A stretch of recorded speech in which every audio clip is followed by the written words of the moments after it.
What's up guys, welcome back to another video where we're going to be getting into another install on the Subi here. Now today we're going to get into something that I've had for about a month now, but it's just been so cold. It's been way too cold, and even today it's 40 degrees, but it's the warmest that it's going to be in a while, so I figured why not. But today we're going to be getting into installing this IAG AOS separator. Now if you don't know what that is, I think it's something that personally every Subaru needs, especially even more so if you're going to mod your car. So over the next few videos you're going to notice that I'm going to be basically getting this car ready to be built. I have a bunch of other parts in the back there that you'll see in future videos, but without further ado, let's get into this install. So I kind of want to explain exactly what an air oil separator is. Now it's kind of in the name, it separates oil from air, but basically it gets plumbed in line with the crankcase vent system, and it prevents oil from getting pushed back up into the engine. So now that we got that out of the way, we can get into the install. And we'll start by getting it unboxed here. Clamps. We got the unit itself. To the side here. I got a bunch of hoses. We actually have some heat wrap here too. So with everything laid out on the table here, we can go over what comes in the box. So we have the unit itself right here. There's various hoses and stuff, some stickers, zip ties. And here we have fittings, clamps, and wrap as well. And then some heat wrap for the hose. Now IAG does have instructions for this listed on their website. I have them printed out right here. There are 117 steps, so it's a pretty detailed and in-depth install. I'll link a description to the instructions online. There's full color instructions on a PDF, but hopefully I'm going to read the instructions so you don't have to, so you can just follow along and get this installed. First step is to remove the battery, so I got that disconnected. I just have a rag sitting on top of the terminal so it doesn't make contact. Next, we're going to take off the intercooler, which is these two bolts here, one here, the bolt off the turbo, and the band off there.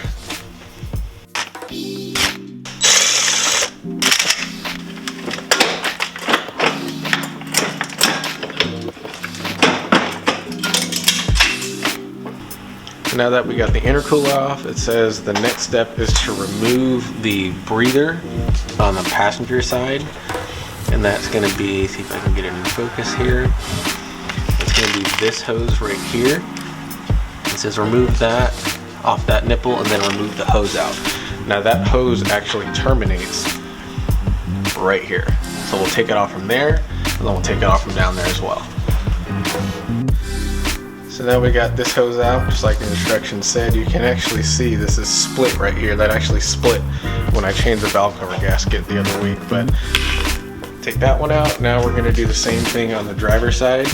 You're gonna find this hose right here, and it's gonna go all the way down, and then it goes to the valve cover right there. It's too hard to see in there, there's no light, but honestly, if you just tug on this, it'll probably come out. Second hose out.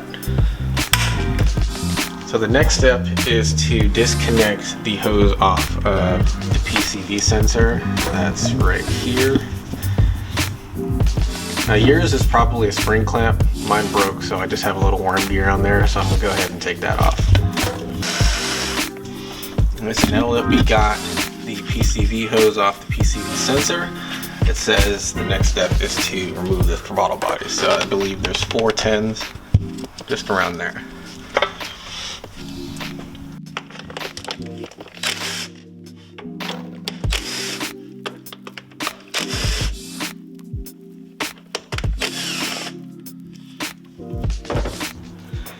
So after wrestling with the throttle body for a little bit, I'm actually just going to fully take it off. So there's a sensor right here, there's another down here on the side, and there's a little vacuum line here at the bottom. So I'm just going to get all 3 of those off and get this completely out of the way. Oh, there's another line right here too. So I got the throttle body all out. I remembered in the other clip I mentioned that this is a vacuum line. These are actually coolant lines. So these 2 lines right here, they're both coolant lines. So with that out, the next step is to come down here. This is a throttle body where it sits right here. The next step is to take this line off. Okay, with this throttle body hose off, the next step is to come over here. This is the pipe that we took off of the PCV sensor here. We're gonna go down into that spring clamp that is right there. You see the little orange paint on it. We're gonna get that off, and then this whole assembly should come out.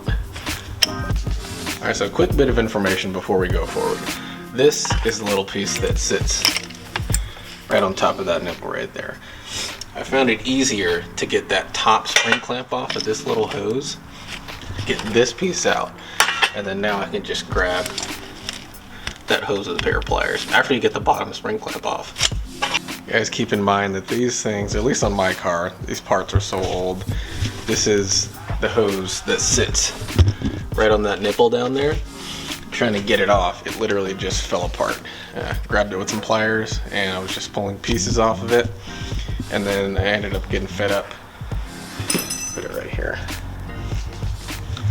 I ended up getting fed up and I tapped it with a hammer and the whole thing just split down the side. So once that happened, I was able to pull it right off. But this sits basically right there. That whole thing sits down in there. So bye bye. Next step is to take this little 2 or 3 inch hose and put it on that supplied Y pipe. I don't know why this focus is not cooperating today. So we're gonna set that up like that. Take these 2 new spring clamps that came with the kit, throw them on the top and bottom of that, and then put it back on the barb that we just took off. So I got one of the clamps on, so I'm gonna go ahead and put second one on like that. Guess I'll put it right there. Needle nose. Tighten it down just like that. Now it says the next step is to put some like petroleum jelly or lube in there. I don't have any, so I'm just going to use probably some motor oil. That's the only really thing that I have.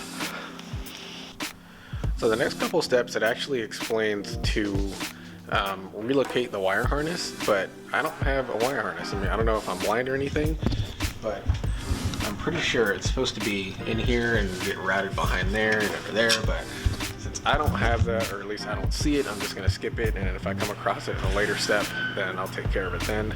But if your car has that, then make sure you do that.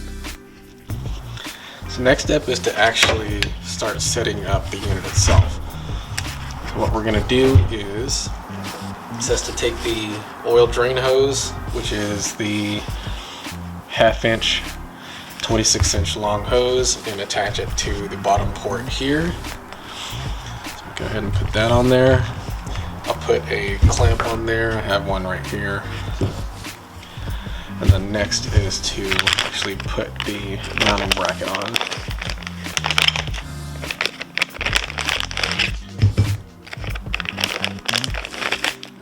Hex bolts, and this is going to sit, I believe, somewhere like that. I have to look the direction to figure out exactly how it sits, but I'm pretty sure it goes like that.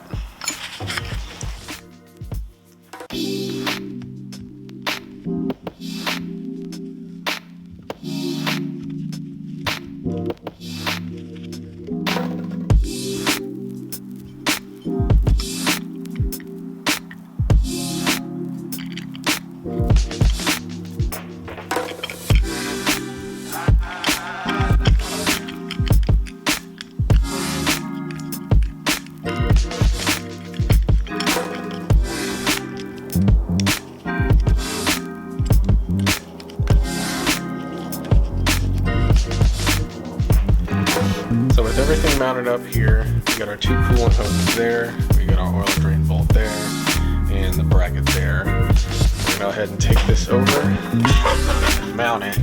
It's gonna go right here. So we're gonna zip this bolt out. This is a 12, and then there's another bolt there. It actually comes with 2 new bolts for those, so that's good. Let's go ahead and get that on there.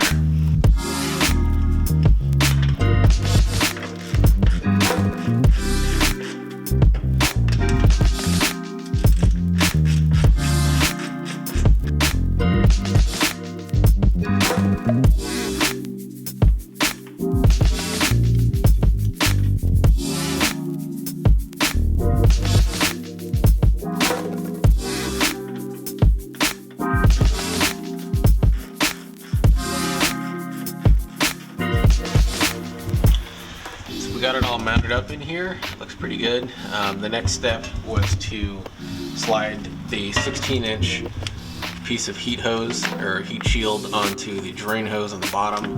We're going to feed it through that hole in the intercooler bracket right here, and then we're going to put it on this Y fitting that we put down into the drain. See if I can get a better look at it.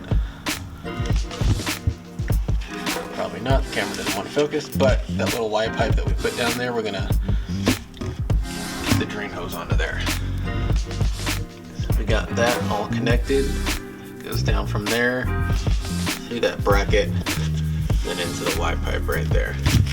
Now the next step says to identify the the turbo coolant hose, which is that silver hose right there. Get my hand on it, probably not, but it's that silver hose right there. And pinch it off. And then next is to take off the upper coolant line for the turbo, which is this. You can see it goes from the expansion tank down into the turbo. So we're just going to take that off at both points.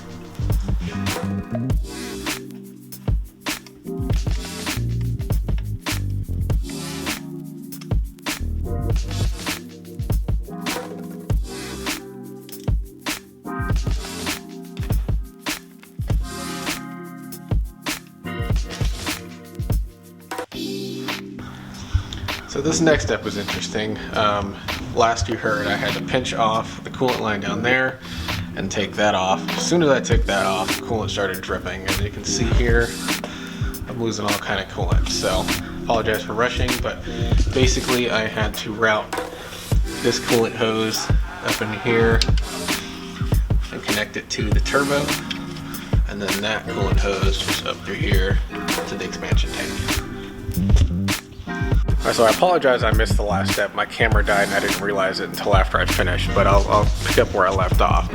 So basically all I did is said to locate this 5/8 hose, cut 3 inches off the end of it. I've already done that. Find this little 90. This is the little barb we were working on earlier. It basically ends up right below the turbo outlet. You put that 3 inches that you cut off on one end, take the rest of it, put it on here, and then route it to the bottom port on the AOS.